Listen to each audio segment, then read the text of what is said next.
Yo, I just drank some water and it was hella tasty. What's up, guys? This is actually my second channel, if you didn't know. I have another channel with 10,000 subscribers. I'm not gonna say what it is, but if you can find it, that's pretty impressive. Yeah, if you can, if you actually tell me what it is, I will confirm it. Anyways, do you feel like you're missing out on not going to parties? Do you feel like you're missing out some sort of social interaction that's gonna make you like happier? I used to deal with this a lot, and right now I'm in college. I'm 21 years old, and I used to see friends at like lower level colleges than me, and maybe not even going to college, just going to parties, getting fried every day, just like doing whatever they want, hanging out with friends, and it would drive me crazy. And all the while I'm locked in doing my work, like thinking that there's like being an engineer is going to be rewarding at my college, and I chose a prestigious way of like going into life, and it just feels unfair. Like my life sucks even though I'm succeeding. I remember I looked back to like early college when I had like basically zero friends, and I'd feel terrible whenever I didn't get invited to things. Like I had some friends at the time that were kind of distant from me, and I would see them, you know, on Snapchat or whatever, like going to places and parties, and I'd feel so left out. And it was like, would I even feel happy here? Like nowadays, I have a tight friend group, and they asked me to come to parties, and to be honest, I just want to stay home. And like maybe that's just me personally, but like I would rather stay home and do my own thing than go out and, you know, commit my night to that. And a lot of the time I stay home because I always say like there's better things to do, and in my head I'm setting like this hierarchy of like things that are important to me. So it's like relaxation, and then going and like making sure that at least like once a week I'm going out to a party or something that's like getting me to meet new people, because it's like it's supposed to be good for you or whatever. And I kind of like explain this way of looking at it is like maintenance. Like you want certain people around you and certain things to happen as a means to like stay happy or just kind of like feel like you're doing the right thing.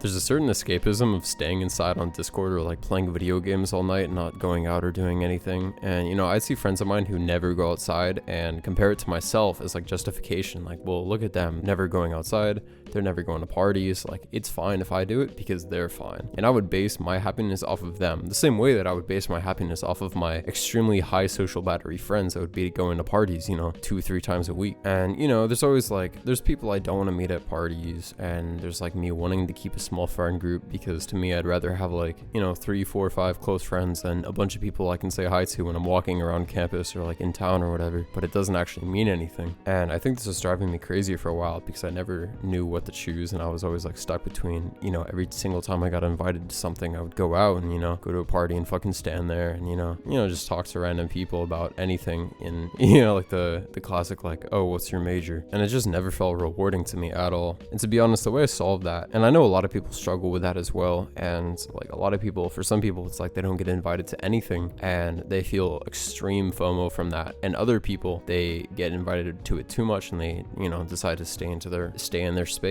And I think it just boils down to like doing things naturally, and it'll just make sense on its own. I noticed for me specifically, all the awkward interactions are just me wanting to keep social tension low by not saying things like at parties or whatever, and that was kind of driving me crazy and preventing me from like meeting new people and having this like FOMO of seeing other people have good conversations and not feeling the same way. You know, in the big picture, like the world's gonna keep on spinning. You and them are both not gonna change by the end of it, so it doesn't really matter in the long run. It just boils down to, you know, like as long as you are happy, that's all that really matters. But let's be honest, everyone knows this. And if you're watching this, you're saying, well, you know, what if I do a FOMO? What if I have this like version of escapism where I don't want to go out, or I do want to go out and I'm just stuck in this routine of like doing the same thing over and over and over again? It's like, if you don't want to miss out, go to the party, just see if it sucks. And if it sucks, knowing that, it'll help you make your next decision way easier. And remember, it's never that serious. I say this about everything in life. It's like, it's never that serious. Nothing is ever that serious. You just sitting in your room all night is not going to be the death of you, and it's not going to change the world. Just do what makes you happy, do what feels natural, and that's how it's always going to be. Like nothing's going to change from that. Anyways, I know this is a short video, but I just wanted to get this out there too.